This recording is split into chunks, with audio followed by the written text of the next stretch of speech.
welcome to another episode here on Cavalier Family. Now, this is another Halloween episode where we will be discussing for this week the top horror soundtracks. Now, this does span from most recent soundtracks all the way to like the 1930s, 1940s. Shockingly, some of the information I found on these soundtracks, a lot of them didn't release until maybe a decade after the film was released. So it's a little fun fact there. But before we get into that, of course, as far as updates go, no real updates as of right now. We'd, of course, like to thank Kevin Holmes, who's done the intro and outro of many of the graphic elements. Justin Dye, aka To the Stars We Return, who's done many of the musical elements that you find here. Of course, research goes as far as this month. I did the research for the Halloween series because I kind of knew the direction I wanted to go to. But otherwise, Kevin, who's co-host right here on the side, he's here with us this week, and he'll of course be here next week as well for the last episode. So, Kevin, how you doing? I love spooky shit, so I'm excited. I'm doing real good. I have a beer. I'm happy. I'm here with my man Todd. We're gonna talk about some scary stuff. I'm all about it. I love soundtracks. I love spooky soundtracks. So I'm good to go. And okay, perfect. So I am pointing in the right direction. So I have like this screen in front of me of an outline, and though you're on this side of my screen, yes, I had to like make sure I was pointing to the right direction. So because you're on this side on my screen, but I know you gave me the old Kevin Smith, like, yeah, just it is. So with this week, if you did listen to the previous episodes, we will be sharing personal paranormal stories or ghost stories, something we've all experienced. These stories are pretty much the heavy hitters that have happened to us in the past personally. In addition to that, of course, they are the ones that are most memorable too. So you guys did hear of two of my stories, of course, last week and the week before that. So with that in mind, let's go ahead and jump into Kevin and one of his personal stories. Yeah. Okay. So this is actually a real haunted place. It's on the haunted registry in the state of Michigan. It's called Mouse Cemetery in Montague, Michigan. I know you're from Michigan. Have you ever heard of it? I've honestly never heard of it. Okay, so it's kind of like in the do you know where Montague is? No. Okay, it's north of Muskegon. Do you remember where Muskegon is? Yeah, Muskegon is like it's the northwestern area. And then Ludington, and then it's right in between Ludington and Muskegon. Yeah, because Muskegon is like right here, just north. Believe.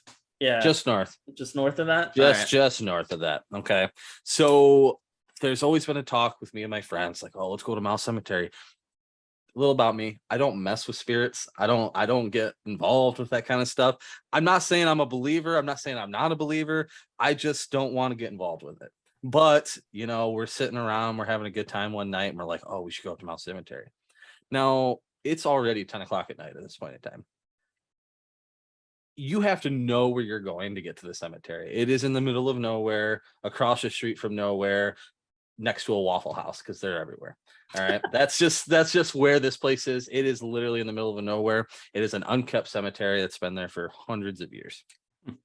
The story of the cemetery, there used to be it's close to the water. It's close to Lake Michigan, and there used to be a lighthouse there.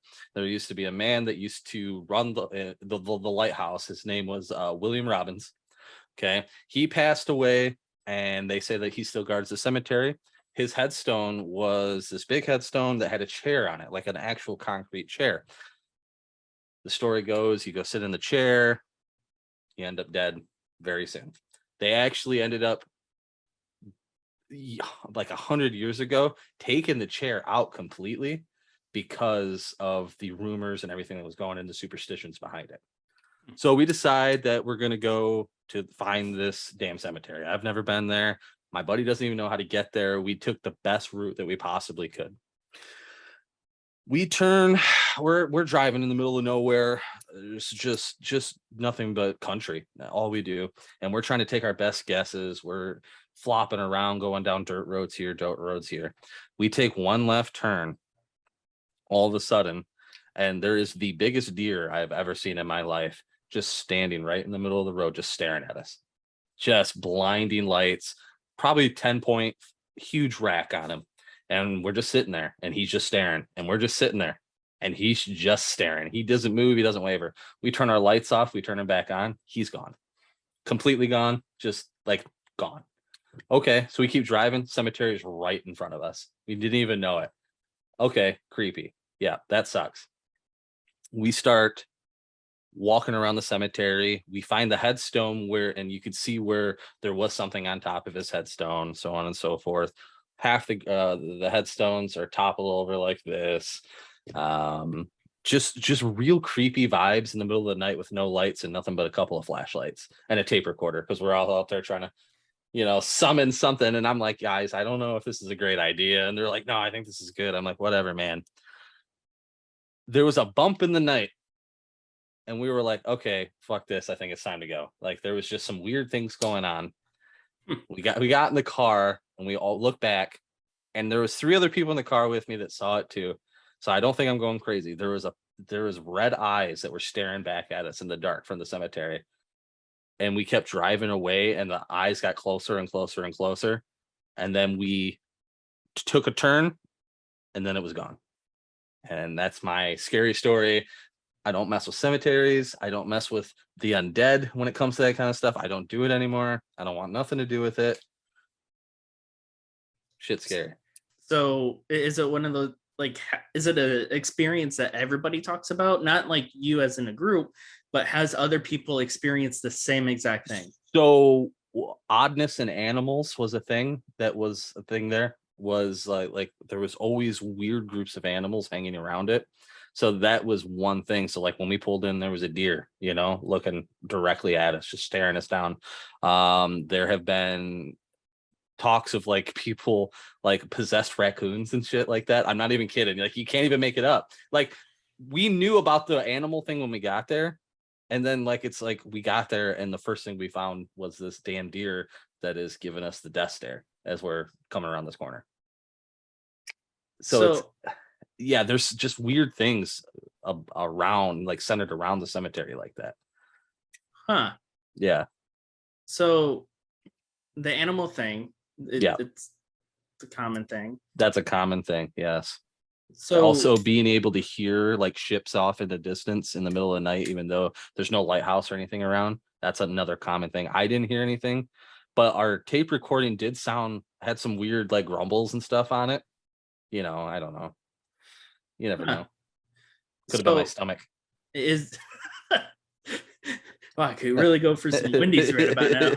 If I wasn't scared shitless, this would be amazing. So was it like, because of course colonialism, right? Yeah. Came through, and there's a lot of situations where houses are built on cemeteries and stuff like that.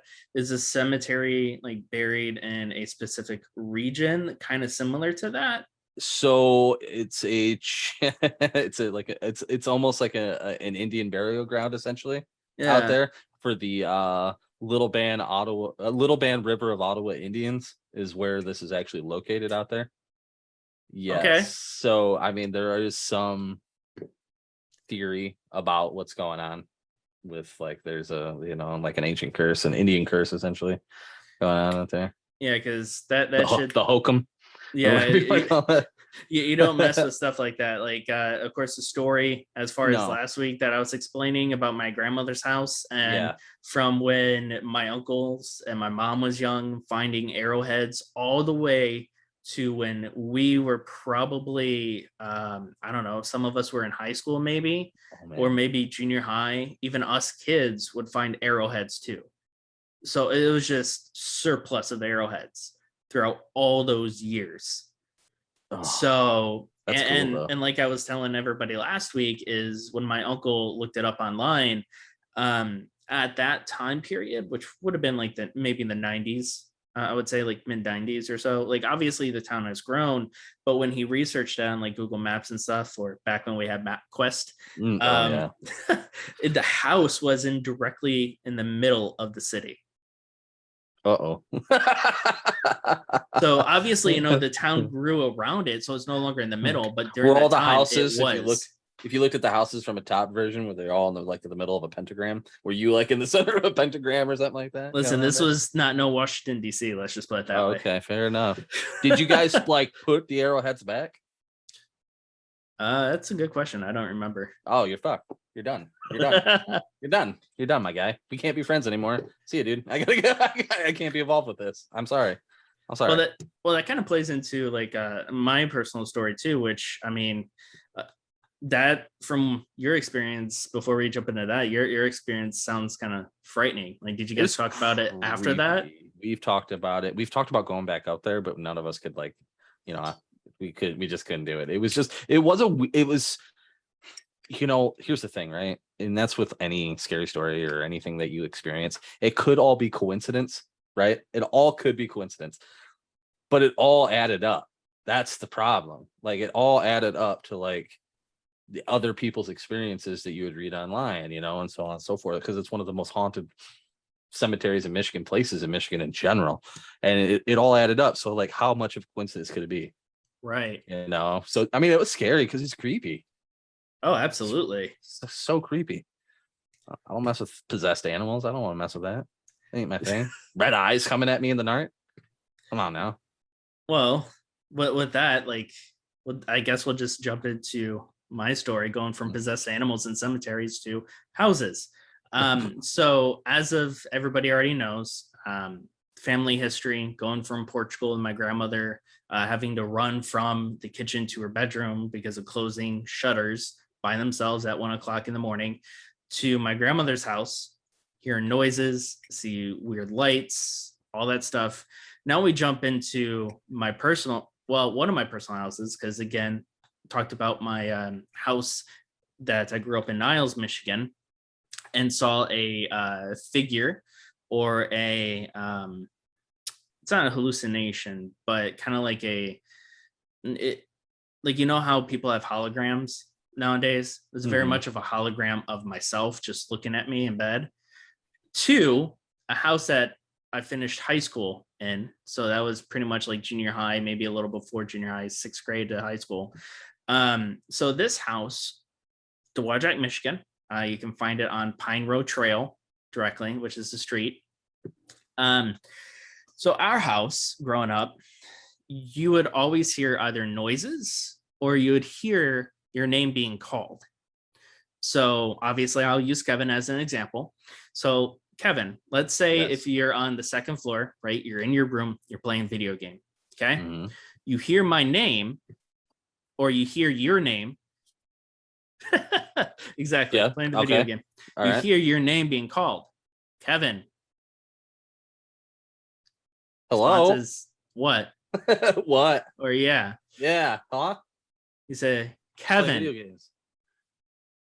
What? So, exactly. So you would be playing the video games, right? Like how I was. Right. And like I would hear my name. I would hear my name getting called twice. I say, yes. What? What is it, Mom? What is it, Dad? Todd. Like, okay, Jesus, it's annoying me. So I go over and like, yes, like I go over the balcony, because the way that our house is set up is up in Michigan, of course, you can have basements. So technically 3 floors. You would have the basement where some of the video games were, the TV, stuff like that. On the 1st floor, that's where you'd have the formal living room, dining room, and entertainment area where the surround sound is, stuff like that. And then the 3rd floor or 2nd floor, you have a open building, like an open entrance, where you open up the door, double doors, and you have vaulted ceilings, basically. And there would be like a little minor balcony to where, of course, you'd have my room, my parents' room, my sister's room, and the guest bedroom. So that's where I was in my room on the 2nd floor. Heard my name being called out 3 times. I answered all 3 times. Go over to the balcony, and I would say, what? Nothing. Yeah. What? Nothing. And then I would shout at my mom, and she would actually be downstairs in the basement doing laundry. And she'd like, why are you yelling? I was like, what did you want? And she said, I never called you. Like, yes, you did. I answered 3 times. No, I never called you.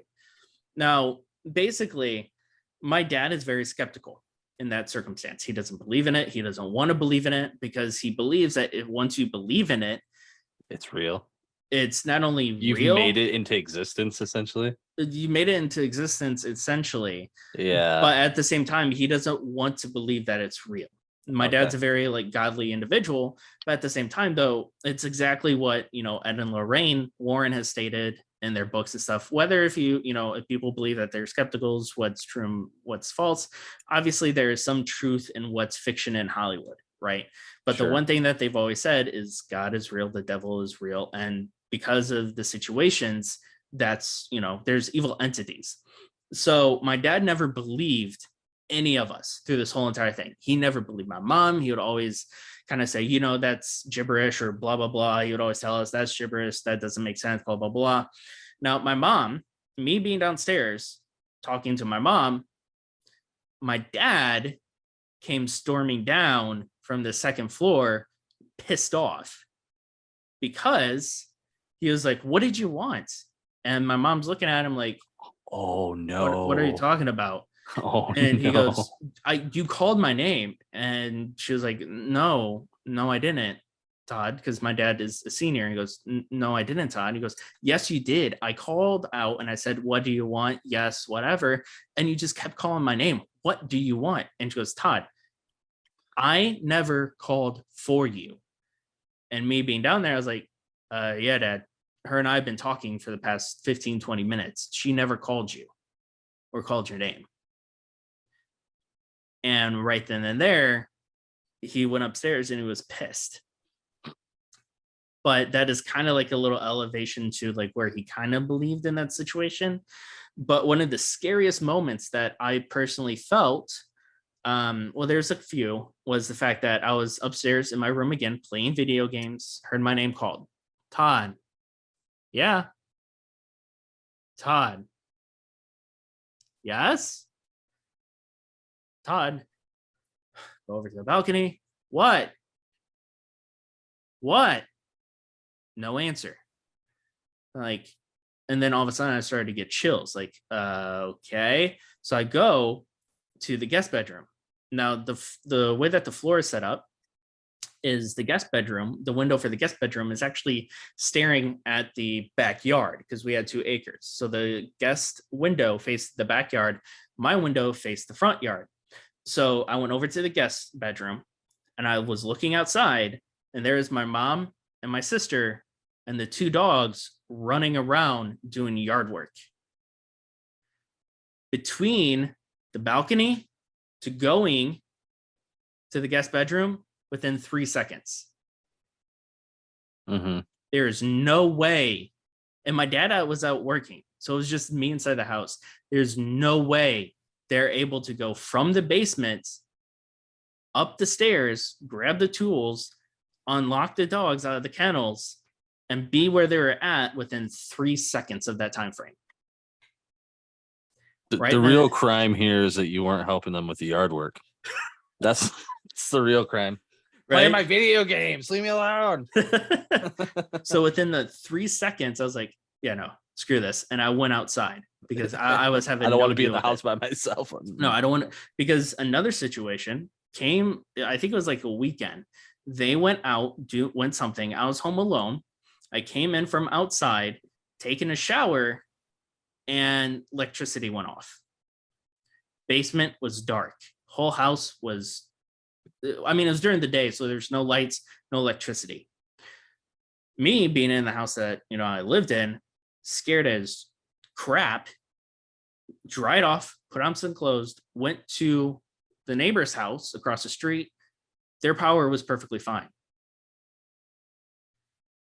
So it's also one of those things like, okay, that's another coincidence. But I will say this. And of course, when I mean that I have multiple stories, I mean this because next week I'll share another story. But this is the biggest one, the house that I remember. So being in high school, I believe it was my senior year. I feel like it was like around November period. My parents and my sister, they went to Walmart.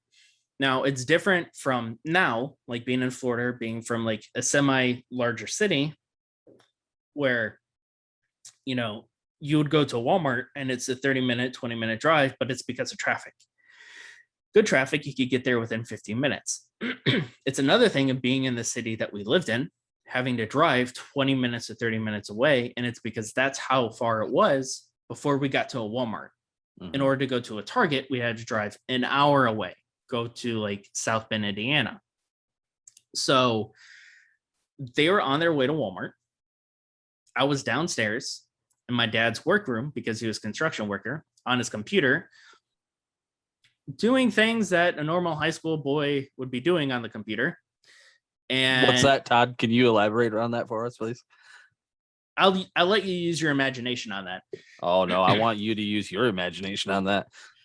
There was enough imagination going on during that time. So,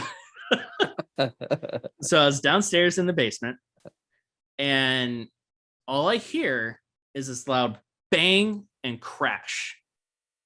Now, again, going to the floor plan, double doors, vaulted ceilings, of course, there's going to be echoes, right? And when you enter the first floor, it's all tile. You enter the entrance, it's all tile. The, of course, kitchen was tile, but the living room, formal dining room, stuff like that, that was carpet or hardwood floor. So we had a statue of a mermaid that was there that we bought in Florida, or my parents bought in Florida. And this thing was massive. It was like 5 foot tall for a statue alone. That went from bottom to top. And I thought it broke. I thought one of the cats jumped on it, tipped it over, busted. Because that's how loud it actually sounded. And that's how loud you could hear the floor shake. Like, okay, crap. So I tried to call my mom, first texted. And of course, guys, this is back when texting actually costed. So texted my mom. Text. Yes. Ugh. Texted my mom. No answer. About your sidekick? No, my friend, Motorola Flip. Oh, nice. Even better. So I texted my mom. No answer. I called her on the house phone because it was plugged into the wall. Called her on the house phone. I was like, hey. She goes, hey. I was like, where are you guys at? And she goes, well, we're still on our way to Walmart. They were maybe a little over halfway to Walmart. I was like, well, I think the cats, broke the statue, the mermaid statue, because of course that was all in I don't want to say porcelain, but it's like the standard like modeling, like very expensive type statues that you can get. And she goes, what do you mean? I was like, well, I was down here on the computer and dad's computer, and all of a sudden I heard a loud bang like on the tile floor, and the floor, like, it shook. And she goes, well, Todd, that doesn't make sense because all the cats are locked up in the sunroom. Now, if you go in the backyard, you'll see a attachment attached to the house. That is the sunroom. Original concept was put a hot tub there, but you had sliding glass doors between the main house and that sunroom. The cats were in that sunroom, and that's what my mom was saying is the cats are locked in the sunroom. Again, got the chills, got the goosebumps, and no shit. So I was like, okay, very calm, even though I was frightened. Like, I'll go check what it is. Hung up the phone, went upstairs, instantly go where the statue is located. Nothing is broken. Nothing is there. Okay, go over to the formal living room where there's hardwood floor. Pictures are still hanging. No glass has fallen. Nothing is broken. Okay, look around the house, look in the kitchen, even in the bathroom. Nothing. Go to where our dining room table is, where the sliding glass door is for the sunroom. Try to open up the sunroom. Locked.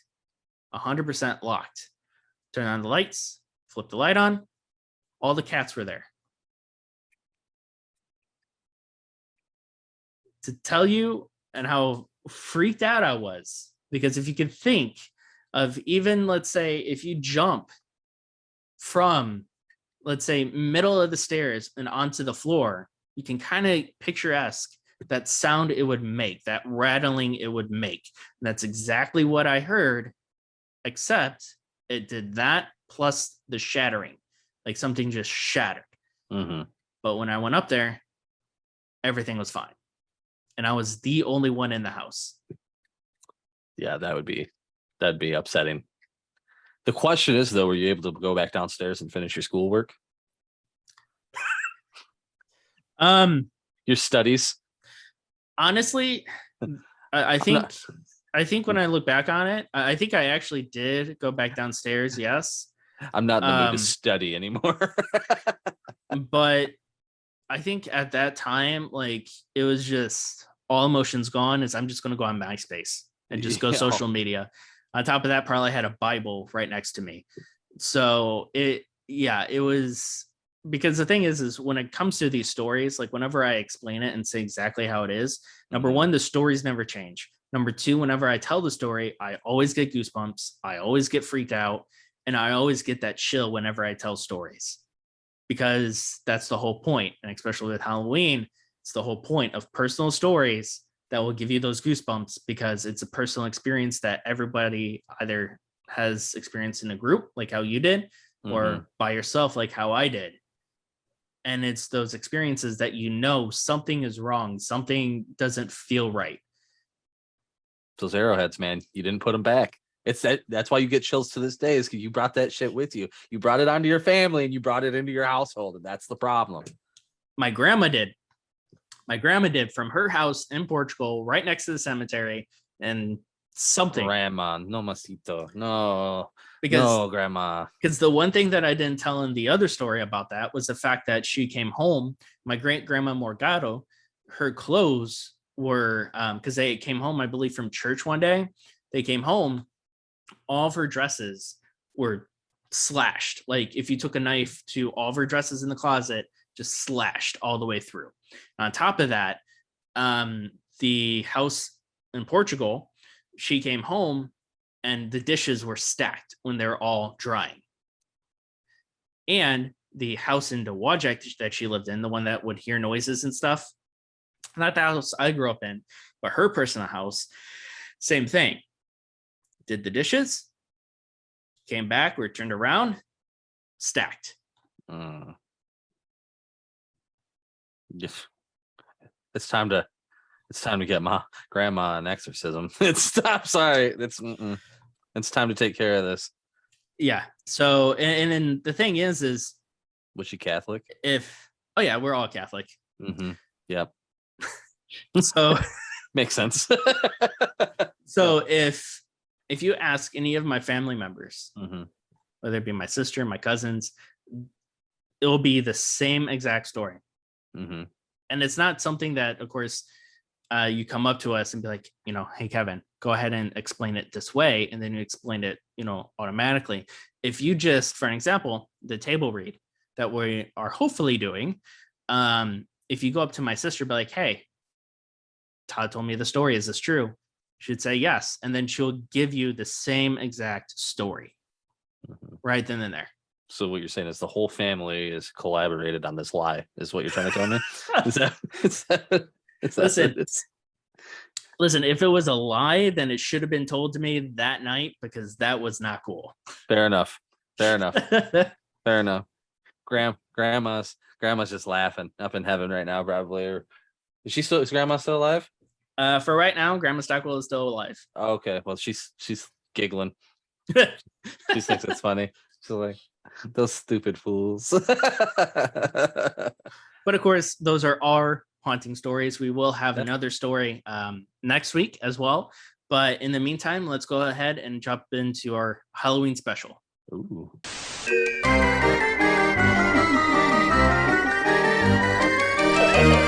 And just like that, here we are to discuss the, of course, top or most purchased Halloween soundtracks. And this, of course, comes from rollingstone.com. Some honorable mentions is, of course, Nosferatu, the vampire, which if you don't know that movie, it is actually a 1930s movie that was done because they didn't have the rights to Bram Stoker's Dracula, which, of course, they're doing a remake with Lily Rose Depp as well as Bill Skarsgård. The second soundtrack is The Omen. Next up, we have Rosemary's Baby, The Shining, Phantasm, Psycho, Christine, Exorcist 2, The Heretic, Clockwork Orange, The Wicker Man, and talking about the old Wicker Man, not the one with Nicolas Cage, The Texas Chainsaw Massacre, Hellraiser, and The Thing.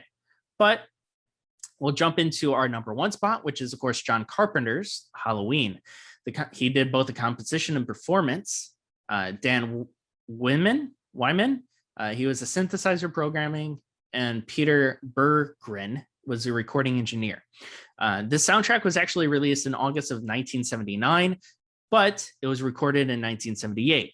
It was done underneath the label of Columbia. It recorded at Sound Art Studio in LA. The original soundtrack in total length is 33 minutes and 43 seconds. Now, the soundtrack, of course, covered the Halloween theme that everyone knows and loves, Laurie's theme, Shape Escapes, Myers House, Michael Kills Judith, Loomis and Shape's car, The Haunted House, The Shape Lurks, Laurie Knows, Better Check the Kids, and The Shape Stalks. Now, of course, with every Masterpiece soundtrack, they did do other variations like the 20th anniversary edition. Instead of 33.43 minutes, it estimated was 51 minutes and 51 seconds, and it had 17 added songs. The 40th anniversary, however, that came into play with 45 minutes, 58 seconds, and only had 5 added songs to it. And unlike the other episodes, what we're going to do is Kevin's going to help me out here, and we are going to be playing a little bit of the soundtrack for you guys.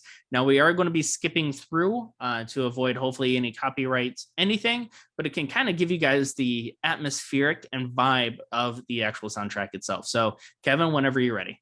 Yeah, we can do that.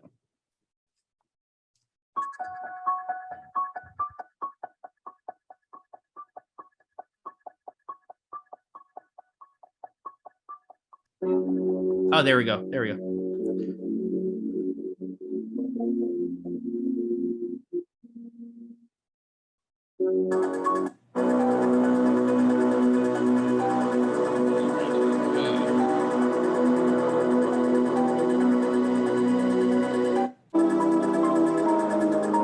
Dark and ominous tones.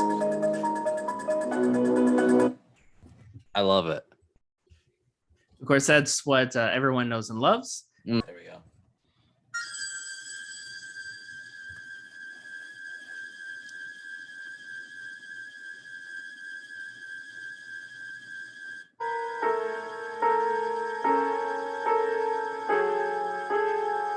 That one's the creepiest to me.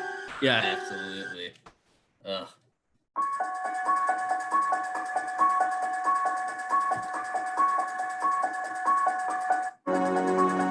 Is that just a different rendition? It's the same thing.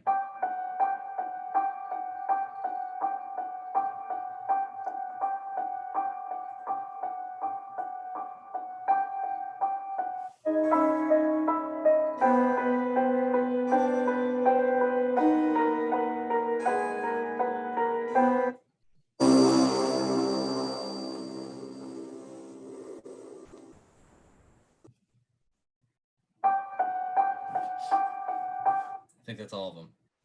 Is it? No. Shape. There we go.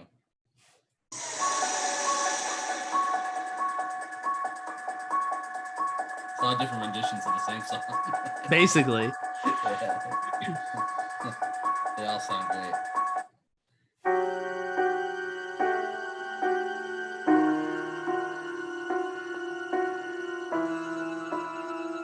This just makes me think of just Kathy. Jamie Lee Curtis just sitting there just like you just see this view coming from over here just like, what is that? What's going on? Different type of that same song. Oh my gosh. Yeah, that's okay, because it seems like a lot of those songs are basically the same, but just same different. with, like different Tones underneath of the same song, Yeah. essentially, is what it is. Yeah. All great. I don't even care. I'll listen to it all day. So it looks like number 2, no surprise, is of course Halloween 3: Season of the Witch. Now, if you guys don't or feel confused about it, mainly because of the fact that John Carpenter, when he first set out to make the Halloween movies, he never pictured course, Michael Myers is continuing the story. He said 2 full stories with Michael, but everything after that is going to be a separate movie altogether with a separate story. Kind of similar to how Trick or Treat is, where you have multiple stories within the same movie, except every story was going to be a different movie. As well as with the second Halloween, he was kind of forced to do it by the studio, which he feels like he doesn't really enjoy it, though I enjoyed the second one. And in my personal opinion, feel like the 2018 Halloween movie should have taken place after the second one because it just better aligns. Because in my opinion, how in the hell did he go from disappearing in the first one to now he's back in the asylum? To me, that doesn't make sense. In the second one, at least he caught on fire. They took him out. It makes more sense for him to, oh, he's alive. Let's put him back into the asylum rather than disappeared and, oh, he got captured somehow. But this one is Halloween 3, Season of the Witch. Of course, it was done by John Carpenter again for composition and performance. Alan Howarth, he did composition, performance, synthesizer, programming, sequencing, editing, recording, and production. It was recorded in October 22nd of 1982. The studio is Pi West Electronic Music Studio in Glendale, California. This was actually done by a different label because this one was MCA. The original soundtrack was 36 minutes and 23 seconds with the main title, Chariots of Pumpkins, Drive to Santa Mira, Sharker and Marge, First Chase, Robots at the Factory, Halloween Montage, Hello Grandma, The Rock, Chalice Escapes, South Corridor, Goodbye Ellie.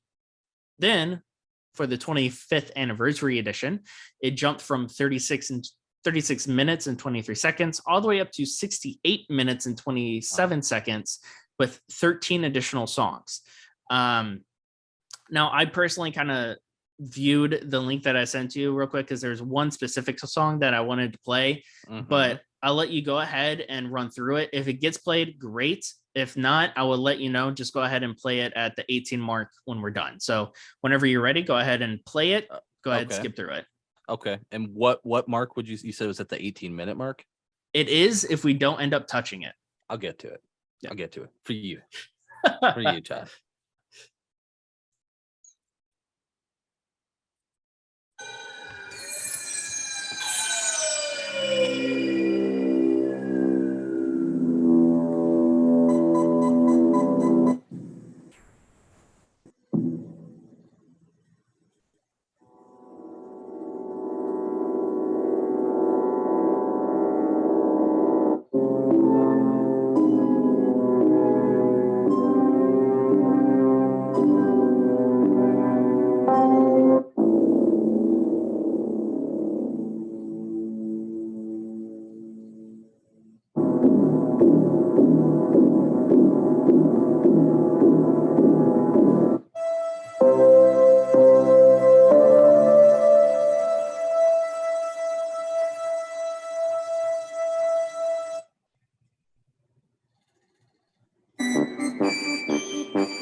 tones.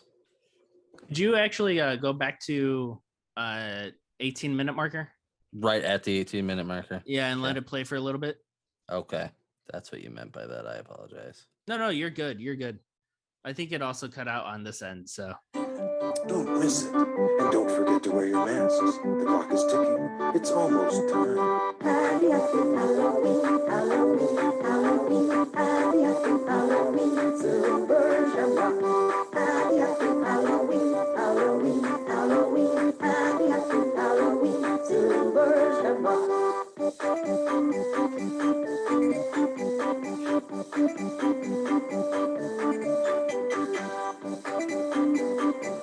Let it play through. All the way through. so you've seen the third movie, right? Correct. So what are your thoughts on it? I liked 2 better. They're completely different. I liked 2 better. Oh yeah, that's fair. I know, but I mean, I understand. It's all right. Halloween is one of my favorite horror franchises. I've actually haven't watched the most recent one yet. Kills. Kills, and then the 2018 one, right? Yeah. I haven't seen that one either. Okay. I haven't watched the latest 2. I want to get my wife into watching these movies so that I can go all the way through and watch them with her. I'm having a hard time. She don't do slasher stuff. See, they should have stayed away from H2O and Resurrections. I really liked H2O. I really did. I really did. It was one of my favorites. I know. I'm a bad person. I liked like the non-seriousness of part of it. I think is, was fun for me. Well, it's bad because like the timeline itself, it goes Halloween, Halloween 2, Halloween 4, 5, 6. I think does it go up to 7? And then it stops at 6, possibly. It Mhm. stops at 6. And then H2O and Resurrection is a different timeline because Correct. when you go 4, 5, 6, Laurie Strode's is dead. Mm-hmm. But H2O's different timeline, Laurie Strode's is back. Right. And then you go to Rob Zombies and it's a completely different remake. Mm.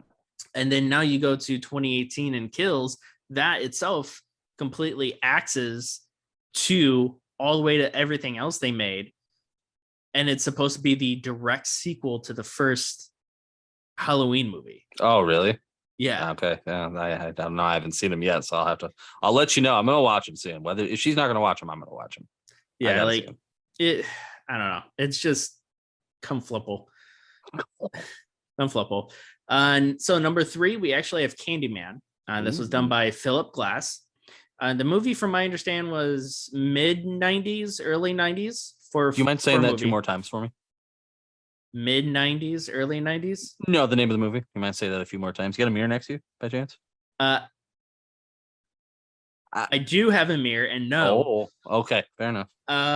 So right, folks. Candyman is actually based on a book by Clive Barker, the same guy who wrote the Hellraiser, directed the Hellraiser movie, but also wrote the Hellraiser book. This album, though it came out in the mid 90s, early 90s, it was never released. It was never released until October 28th of 2014. It was done with the label of One Way Static Records.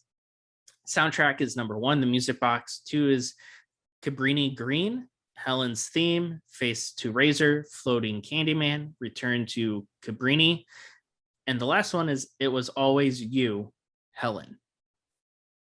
No anniversaries or anything, because obviously the soundtrack didn't come out until 2014. Mm-hmm. So there we go. But whenever you're ready. Long time. That's a long time. Yes. Really yes, it is.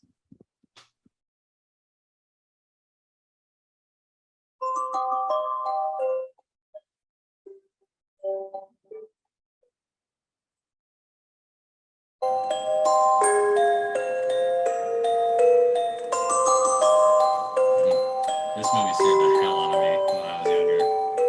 I don't like this.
I didn't realize or remember how actually creepy that soundtrack is. Yeah, it's very creepy. With like the choir, the hymnals, and the organ and everything else. Ooh. Mm. Yeah, Reminds very me of things I ominous. try to forget, you know? Ugh. God, Well, we'll quickly go ahead and have you forget that for you. appreciate that. Yeah, absolutely. So the next one is based on a movie that I've actually never heard of, never seen. It's an Italian-made horror movie in 1977, which is Suspiria. Suspiria. Soundtrack was by the Italian band Goblin. It was released on June 15th, 1977. The label was Cinevox.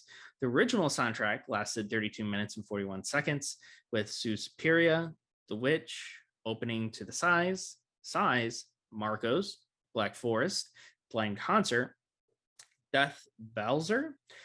Now, unlike the previous one, Candyman, this one has actually done 3 different anniversaries. The 20th anniversary edition went from 32 minutes and 41 seconds to 39 minutes and 64 minutes or 64 seconds with 4 additional songs.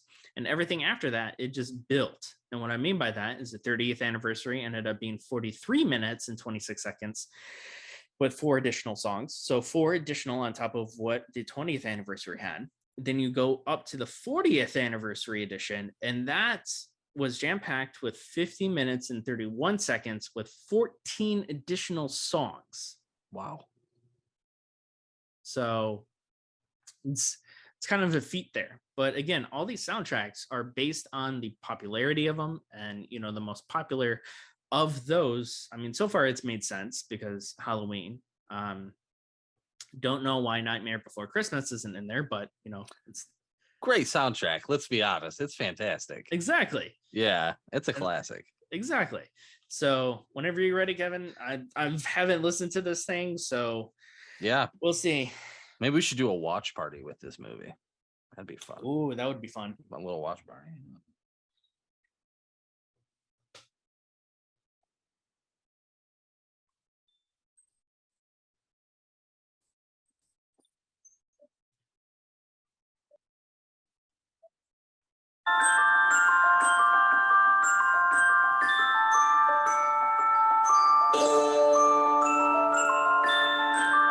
I feel like I'm in a mystical wonderland.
I loved it. I loved that.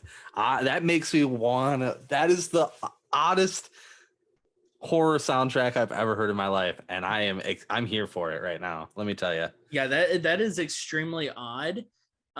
Especially with like the different versions. Like you go from like this synth music Mm-hmm. into like orchestra. Yes. And then that you hear that one, that bass on that one, you just boop, boop, boop, boop, boop, boop, boop, boop, boop. I was like, holy crap. It was interesting. I loved it. Yeah, that was very interesting. We got to watch that movie. We have to watch that movie now, Tom. And we have to watch it together. And we're gonna be like, we're gonna look back in this episode, be like, oh my god, remember when we heard that?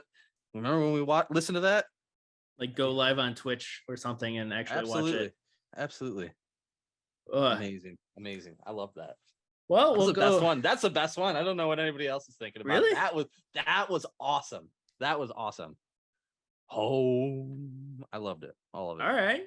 Well, we'll go into the literal nitty gritty and jump into the last one, which is Cannibal Holocaust by Riz Ortolani. He was an Italian composer. It was done in 1980. However, the actual soundtrack wasn't released until 1995 under the label of Lucertola Media. Italian guy. Italian dude. Yeah. There you go. Original soundtrack was 32 minutes and 46 seconds long. The first song is Cannibal Holocaust, then Adulterous Punishment, Cameraman's Recreation, Massacre of the Trope, Love with Fun, Crucified Woman, Relaxing in the Savannah, Savage Rite, Drinking Cocoa, and of course the end credits is Cannibal Holocaust. Now I do know that this movie was remade. I've never personally seen it. I mean, with the most recent Hellraiser movie that I seen that was showcased on Hulu, I don't know how my stomach is right now. I saw your review of that, by the way. I scrolling through YouTube and I was like, hey, it's Todd. And I was like, let me see. You did not look excited about doing that review. Like, ugh. That's awesome. I mean, does it pay tribute to the old movies? Yes, it does. Is it definitely made for this audience? Yes, it is. Yeah. Is it more gory than the other films? I mean, if you look at technology, yeah, because there's a sequence where a guy has a contraption that's built in his chest, and it's basically taking his nerves and it's twisting them and it's pulling them in a grind. So like, of course, if you take like a rope, for an example, and you put it in a pulley, but make that his nerves. Yeah. And then, of course, it gets released off of them. And because modern technology, you can literally see everything being built between nervous system, between spine, between everything else. So when I saw that, I was like, whoa. It was a little bit more than what I was expecting, but I mean, it's a Hellraiser film. That's what you get from Clive Barker. So, That's fair. But yeah, whenever you're ready, Kev. All right. Cannibal Holocaust, here we come.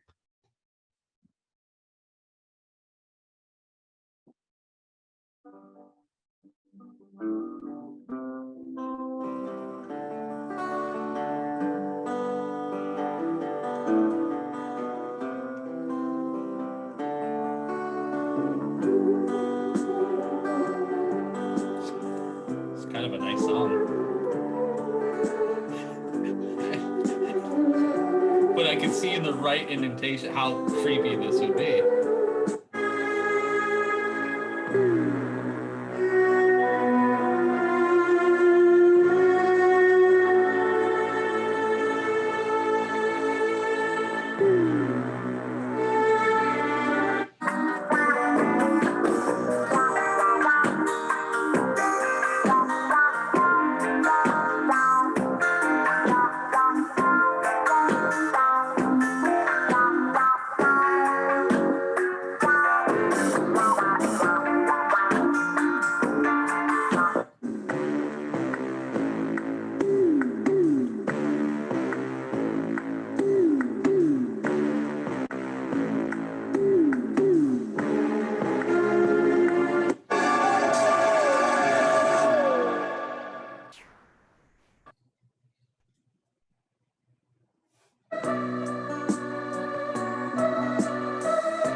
fun was that?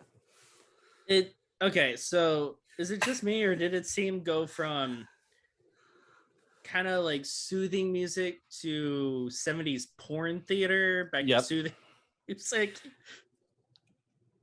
It makes sense for the name of the movie. I'm gonna be honest with you. I could see it. Like, now I have to watch this fucking movie. Now this is how it's gonna have to be. Now I gotta watch this one. Like, the soundtrack's getting me hyped. I'm hyped for these movies. I really am. I am. Like I don't think I wouldn't mind watching this one. Maybe like tomorrow or after or whatever. Mhm. But yeah, it's I don't know. Like I could see and understand why some of these are definitely the top soundtracks because they're really well done. They're interesting. The Yeah. music's interesting. The music is like, I'm sitting here thinking as I'm listening to some of these interesting songs, and I'm like, okay, what could be happening in this scene right here where this is taking over? This is the mood that's being set. They're very interesting soundtracks. I agree. Yeah, and go back to like the 70s like porn theater type music. I can honestly see where that could fit, like, oh, you know, this is Love and Fun or Love with Fun. So it fits very well with the title. Or like the I don't know, the synthesizer one. Suspiria. Was that not Suspiria? No, Oh, but like okay. the synthesizer, I can see, Oh, okay, yeah. this is cameraman's recreation. Mhm. Or Relaxing in the Savannah, where it's very much of the mellow tone again. Mhm. So it definitely fits well with the actual title itself. Where the other ones, of course, like Candyman, I didn't know where that was going. Obviously, the first Halloween one, I knew, of course, layout goes. Halloween 3, I didn't know the layout. Right. Suspiria, I mean, again, I didn't really know the layout, but some of these I actually could pinpoint, like, okay, this is that song, this is that song, this is that song. It almost told a story. Like, I've never seen the movie, you've never seen the movie, but it almost told a story all the way through on that last Precisely. soundtrack. Yeah, it really did. I agree. That's why I'm like, oh, I kind of want to watch this now. I was like, I'm here for it. Let's do it. But yeah, so those are the top 5 most rated horror soundtracks. Tell us what you guys think. Did you like them? Did you not like them? Did any of those soundtracks actually make you want to watch the movies like how it made us? Let us know down below in the comments. Go ahead and be sure to follow us on all social platforms. And we'll see you next week where we go ahead and discuss the top scariest movies of all time. So with that in mind, adieu. Stay scary.